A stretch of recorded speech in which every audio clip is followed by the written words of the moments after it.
रात्रीचे जवळपास 12 वाजले होते. मुंबईमध्ये जोरदार पाऊस पडत होता. रस्ते जवळजवळ रिकामे झाले होते. अमित एका कामानिमित्त शहरात आला होता, पण उशीर झाल्यामुळे त्याला परत जाणं शक्य नव्हतं. शेवटी त्याला एक जुनं, थोडं सुनसान लॉज दिसतं. दुसरा पर्याय नसल्यामुळे तो तिथेच थांबायचं ठरवतो. लॉजच्या शांतता होती. रिसेप्शनवर एक म्हातारा माणूस बसला होता. अमितने रूम मागितली. म्हातारा थोडा वेळ त्याच्याकडे बघत राहिला आणि एक किल्ली पुढे केली. Room number 13. अमित किल्ली घेतो, पण किल्ली देताना म्हातारा हळू आवाजात म्हणतो, रात्री काही झालं तरी दरवाजा उघडू नको. अमित हसतो. त्याला वाटलं लोक घाबरवायला काहीही बोलतात. तो रूम मध्ये जातो. रूम खूप जुनी होती. भिंतीवर ओलसर डाग, कोपऱ्यात जुना फॅन आणि समोर एक मोठा आरसा. खिडकीतून पावसाचा आवाज सतत येत होता. वातावरण थोडं विचित्र होतं, पण तो खूप थकलेला असल्यामुळे लगेच झोपायचा प्रयत्न करतो. लाईट बंद करून तो बेडवर पडतो. काही वेळानंतर कोणीतरी दरवाजा हळूहळू ठोठवायला लागतो. आम्ही उठतो. कोण आहे?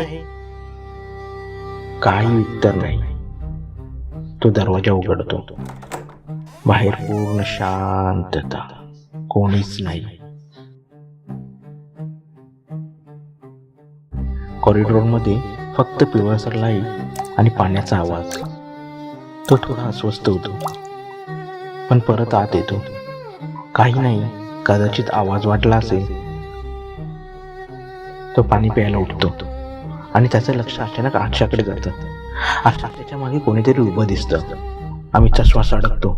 तो पटकन मागे वळतो, पण तिथे कोणीच नसतं. तो स्वतःला समजवतो, तू जास्त विचार करतोयस. तो पुन्हा झोपायला जातो, पण काही वेळातच पुन्हा. यावेळी दरवाजा जोरात वाजतो. अमित घाबरून उठतो. बाहेरून आवाज येतो, अमित, दरवाजा उघड. अमित घाबरतो. तुला माझं नाव कसं माहिती? आवाज पुन्हा येतो, आता थोडा विचित्र तुटका. मी रिसेप्शनवरचा. दरवाजा उघड लगेच. अमित दरवाजाकडे चालायला लागतो, पण अचानक त्याला आठवतं, रात्री दरवाजा उघडू नकोस. त्याचा हात हँडलवर थांबतो. बाहेरचा आवाज आता बदलतो, हळू आणि थंड. अमित, मला आत येऊ दे. आता त्याला लक्षात येतं, तो आवाज माणसासारखा नाही. तो हळूच मागे सरकतो. तेवढ्यात आरशातून आवाज येतो, तू दरवाजा उघडला नाहीस, चांगलं केलंस. अमित हळूहळू आरशाकडे पाहतो आणि त्याचं रक्त घोटतं. आरशात तो स्वतः दिसत नसतो. त्याच्या जागी एक काळी सावली उभी होती.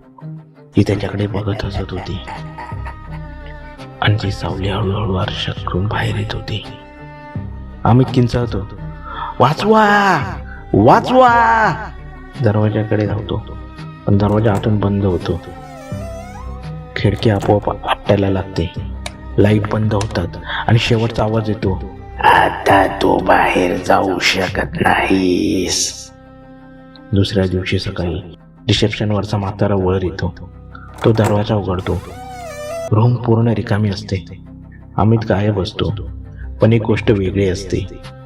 आरशात आता एक नवीन प्रतिबिंब दिसतं.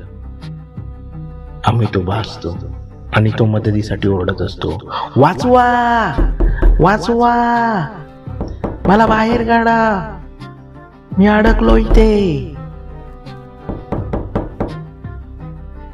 काही खोल्या फक्त राहण्यासाठी नसतात, काही खोल्या लोकांना कायमचं ठेवण्यासाठी असतात.